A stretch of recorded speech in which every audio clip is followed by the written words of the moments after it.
Bonjour à toutes et à tous, on se retrouve pour une nouvelle vidéo dans laquelle je vais vous expliquer le fonctionnement de la vue carte mentale sur Orcasia. Je vais tout de suite rentrer dans le projet et avant de commencer, vous pouvez, si vous le souhaitez, sur notre site internet orcasia.com accéder à une série d'articles qui traitent de la WBS en gestion de projet. Ça part de la base jusqu'à la mise en pratique et ça peut permettre de mieux comprendre cette vidéo parce qu'effectivement la vue carte mentale sur Orcasia permet de construire ce qu'on va appeler en gestion de projet une WBS. Alors comment ça fonctionne? Quand vous arrivez sur la vue carte mentale, vous avez dans un premier temps la carte projet qui est la carte de base de votre projet. Et en gestion de projet, quand on commence à décomposer un projet, on va d'abord créer les objectifs. Comment on crée ça? Donc on clique sur le petit icône plus ici pour créer ce qui se nomme par défaut une sous-tâche, mais que nous on va d'abord appeler un objectif. C'est le premier objectif du projet. Donc, en fait l'objectif c'est un résultat global qui permet d'atteindre la finalité du projet. Ensuite, cet objectif en gestion de projet, on commence par le décomposer en ce qu'on va appeler des livrables. Ici, je vais en créer deux. Les livrables, qu'est-ce que c'est? Ce sont des résultats qui sont plus mesurables, plus tangibles, qui permettent de valider l'objectif. Donc, je vais en créer deux. Ces livrables, on va les décomposer en ce que maintenant on va appeler des tâches. Donc ici, je vais créer deux tâches. Donc les tâches, qu'est-ce que c'est? Ce sont des actions à réaliser. Souvent, quand on crée un projet, on les nomme par des verbes d'action. Voilà, donc je vais créer aussi deux tâches qui sont associées à ce livrable 2. Voilà. Tâche 1 et tâche 2. Et vous voyez, on a tout de suite un arbre logique qui se crée et une visibilité sur le projet. Donc là, on a à peu près défini la structure du projet et défini son périmètre. On a défini l'objectif, on l'a décomposé en ces deux livrables et on lui a associé 4 actions réalisées qu'on appellera ici des tâches.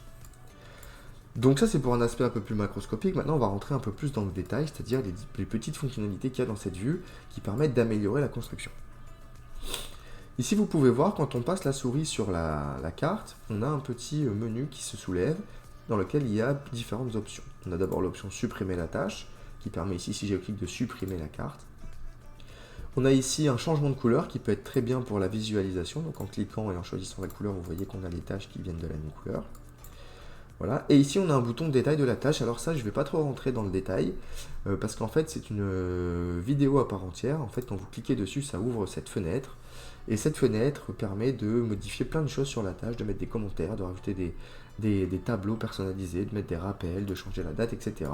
Mais il y a tellement de fonctionnalités que je préférerais en parler dans une autre vidéo à part entière. Vous pouvez ici changer l'avancement de votre tâche. Ici, par exemple, si je mets 50%, si vous estimez qu'elle est finie à 50%, et vous voyez, le livrable a vu son avancement calculé automatiquement en fonction des tâches qui lui sont associées. Vous avez aussi peut-être vu que ici, le petit encart qui représente le statut de la tâche a changé, car maintenant à 50% la tâche est en cours. Si je remets à 50%, on passe bien à 0%, et si je mets sur terminé, on est à 100%. Vous pouvez ici changer le nom de la carte, comme vous avez pu le voir. Et ici, on a deux boutons qui sont très utiles. On a un bouton ici qui s'intitule dupliquer cette tâche, ce qui permet en fait de dupliquer la tâche. C'est pas plus bête. La tâche se duplique et ça permet de créer rapidement plusieurs tâches. Et vous voyez ici, on a un autre bouton qui s'intitule réindenter cette tâche et qui peut être très utile quand on comprend bien son fonctionnement. Réindenter la tâche, ça permet de renuméroter une tâche. Je m'explique, ici quand je clique sur le bouton, on rentre dans un menu, dans un mode de réindentation avec la souris qui suit la carte. Enfin la carte qui suit la souris plutôt. Et en fait ça permet de renuméroter la carte, c'est-à-dire qu'imaginons que j'estime que cette tâche-là, 1.1.2, n'est finalement pas associée au livrable 1 mais plutôt au livrable 2 par souci de logique. Vous voyez ici quand je viens mettre ma souris sur cette carte, on voit qu'elle deviendra 1.1.2.3. En fait, quand je vais cliquer, voilà, la tâche qui était initialement ici vient se réindenter et se renuméroter et devient associée au livrable 2. Voilà. Donc ça, c'est pour l'aspect un peu plus des différentes fonctionnalités sur les cartes. On a aussi d'autres choses à faire dans cette vue. Ici, vous voyez qu'on a une arborescence qui permet en fait, en cliquant sur les tâches, d'y accéder plus facilement. Vous pouvez aussi la masquer. Vous avez aussi une barre de recherche. Cette barre de recherche, elle permet de faire une recherche tout simplement. Si je tape ici tâche numéro 2, vous voyez que seules les tâches numéro 2 apparaissent Et quand on navigue ici avec les flèches, bah, ça nous permet d'accéder à ces tâches.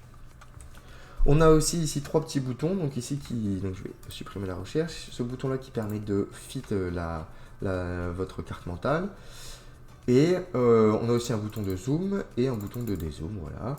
Ici on a un bouton qui permet d'accéder aux paramètres du projet, donc le nom, la description, la date de fin, l'équipe, etc., etc.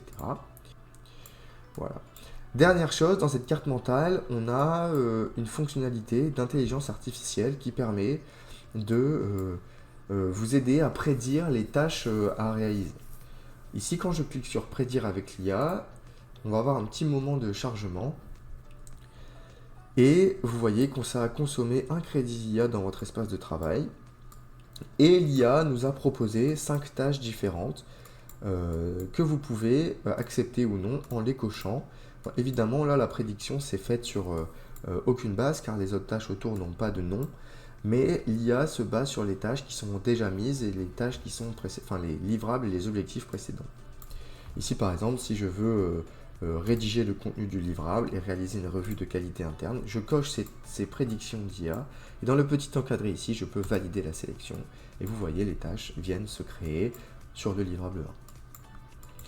Voilà, on a vu à peu près toutes les fonctionnalités de la vue carte mentale d'Orchesia. J'espère que vous avez bien compris. Vous voyez, on peut très rapidement définir le périmètre et la structure de son projet.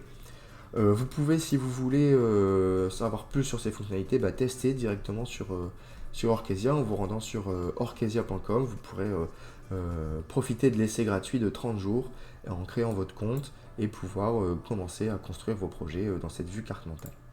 Voilà, merci beaucoup d'avoir suivi et on se retrouvera pour des prochaines vidéos et à bientôt.